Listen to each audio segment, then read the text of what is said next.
Hey guys, welcome back to the channel. Hope you're doing well. My name is Matthew Boyle, and in today's video I want to talk to you about what it means to me to be a father. Maybe you're a father too, or maybe you're considering to become one and you want to talk to somebody about it. You want to jam with somebody about this topic, but maybe you don't have someone around you who you can comfortably do that with. Maybe you don't have somebody that you can trust in that way. We can have the conversation. You can let me know what you're thinking in the comment section down below. Have you ever wondered what it's like to be a father? I think it can be a tough thing to ferret out, especially with old school fathers who don't communicate that much about the emotional side of things. But it can even happen with newer fathers, the new generation of fathers. And I found that when you want to talk to other dads about what it's like to be a dad, sometimes they fall back on generalities and some jokes or some old tropes, and it's hard to get to the heart of things because people don't really want to share from their heart about things that they struggle with or some of the subtle and cool things about being a father. So that's what I want to try to talk about today. In case you didn't know, I am a father. My daughter Elisa is almost 3. She's going to be 3, well, around the time this video comes out, maybe a little bit later. January 2024, this year, she's going to turn 3. And I'm also expecting a second child, and now's as good a time as ever to share that information. My second child is due to be born in February of 2024. And my wife and the baby are doing very well. I hope they continue to do well, and we'll see that second baby before long. First of all, before I get into some of the pros and the cons and the subtly cool things about what I've learned from fatherhood, I want to talk about how do people react to me when they learn I'm a father.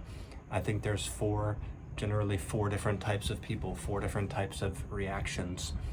There's older guys than me who have not become fathers and possibly are not in committed relationships.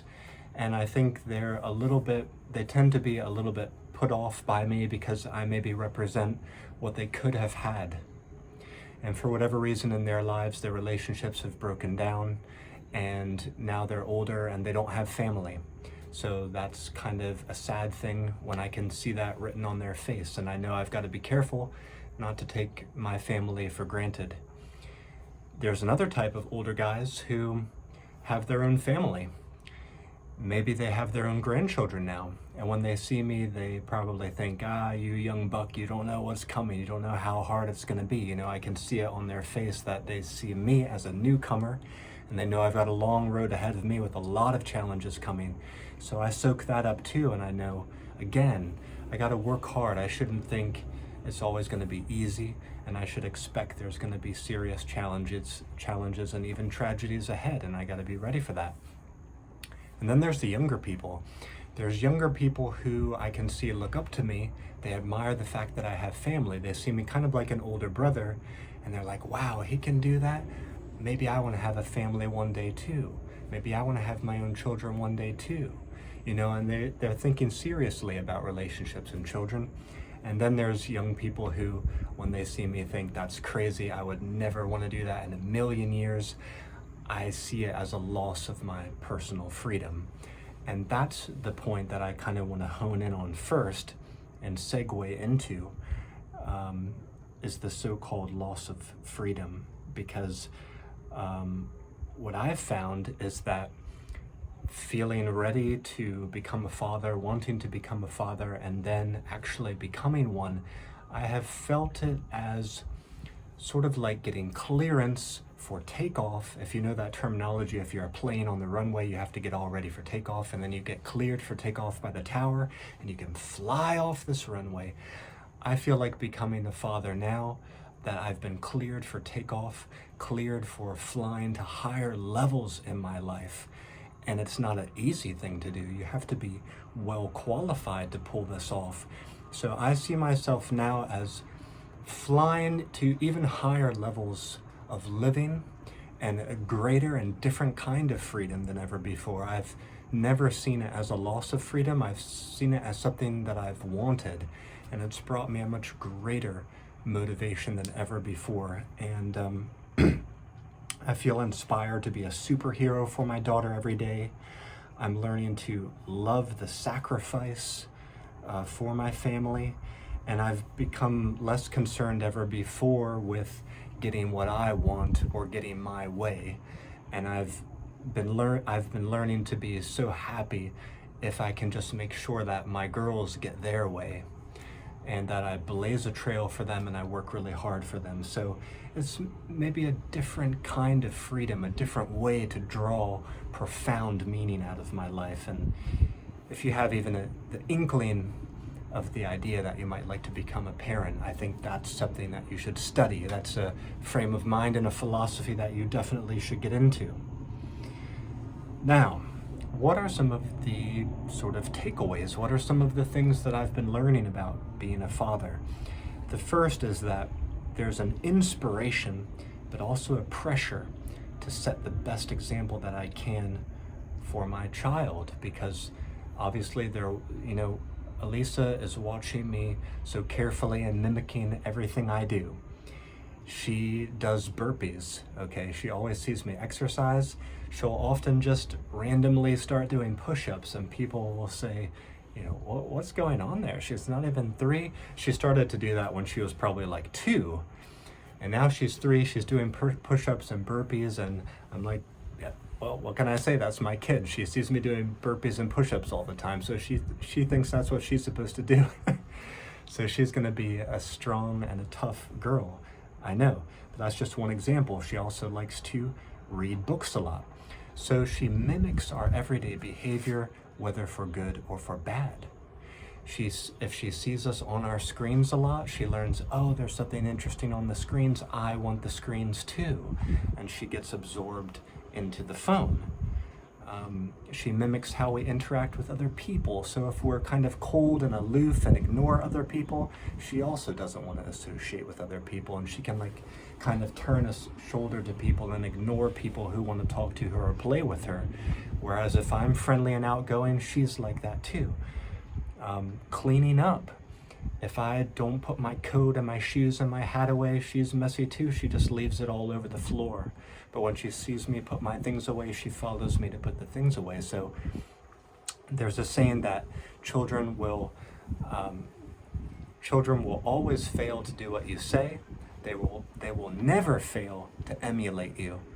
So that's really hard as a parent. It's an inspiration and a challenge. It's an inspiration because you have good motivation to want to be better, right? It's for your own child's good, but it's easier said than done too. The hard work is to actually change your behavior so that your child doesn't do the same thing. And then there's other things which are obvious, like shouldn't be smoking, shouldn't be drinking. I don't want to do anything that I would have to hide from them, like watching porn. I don't want to be hypocritical about my attitudes towards women and objectifying women. So all of those things, those sorts of habits, even though I really couldn't say I was addicted to them in a negative way, I decided to throw those things overboard because I wanted to free up every tiny shred of time, energy, money to put into building a better life and being a better example.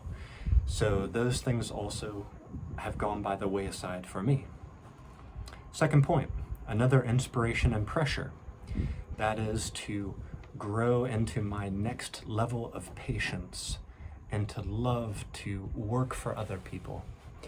So as a parent, you'll often find that you were up early working for your family before they woke up.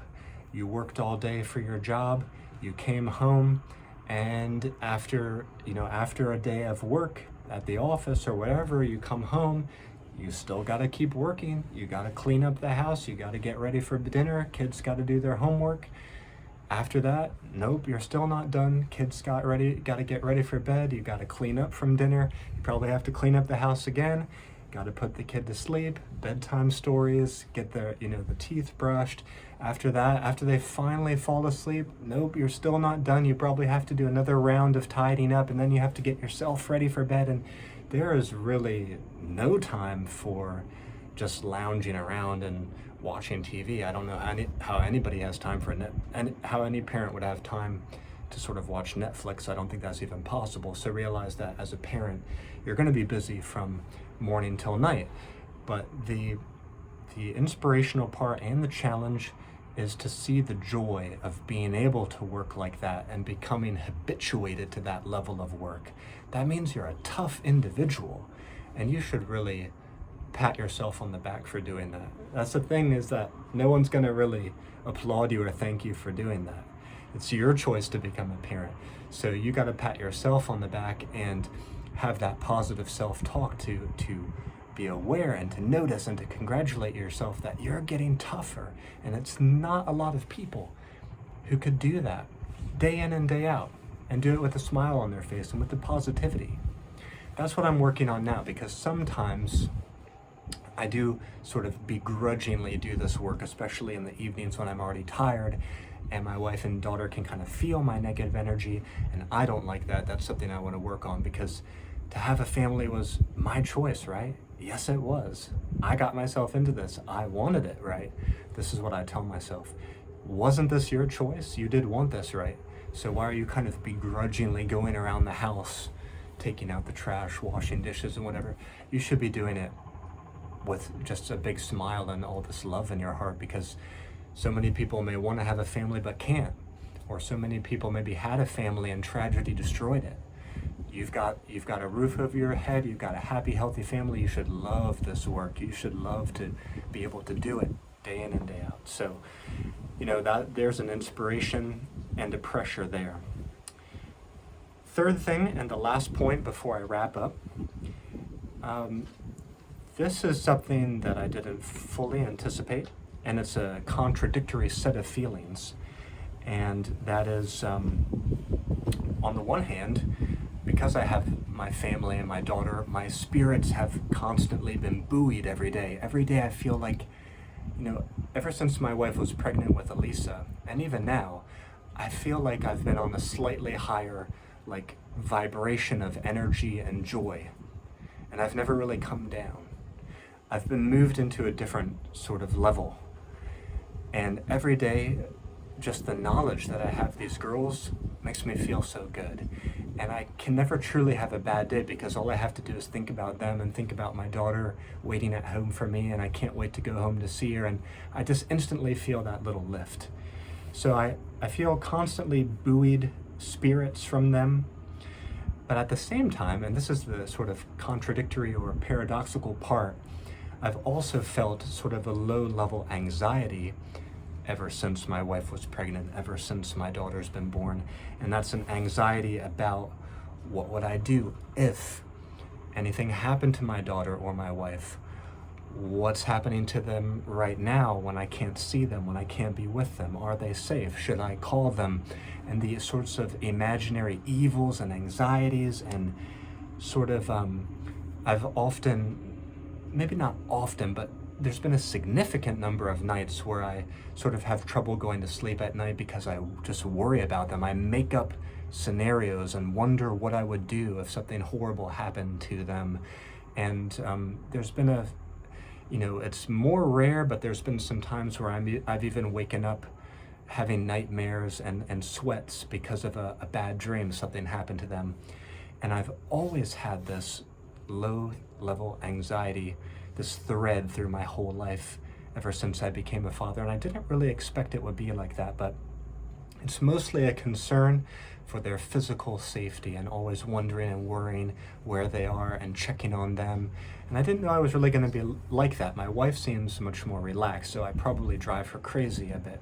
But I see it, I partly see it as my responsibility and my duty that I'm choosing to live up to. But also there seems to be like a biological component that I can't control. My hair goes up on the back of my neck when I fear, like I don't know where my daughter is. So I didn't quite know it was going to be like that all the time. And I think that's probably shaving some years off my life, maybe it's a bit of a wash, because again, there is that joy, but also that worry. It kind of goes together. So maybe in the end, it's an all, it's a wash, and it doesn't matter too much one way or the other. Okay, again, I hope you'll let me know your comments and your questions down below about fatherhood. And I want to go ahead and wrap this one up with some advice to potential fathers. If you've, first of all, I would say don't rush it. There's no need to rush it unless you're getting to that point where the woman is, the biological clock is ticking, because after a certain age, it starts to become more and more dangerous for a woman to have a baby safely. But barring that issue, don't rush it. But if you feel that you're ready, and of course no one truly is ever totally ready, but if you feel ready enough, I would say absolutely go for it. And don't let anyone tell you otherwise, and don't let you talk yourself out of it. Don't let yourself talk yourself out of it.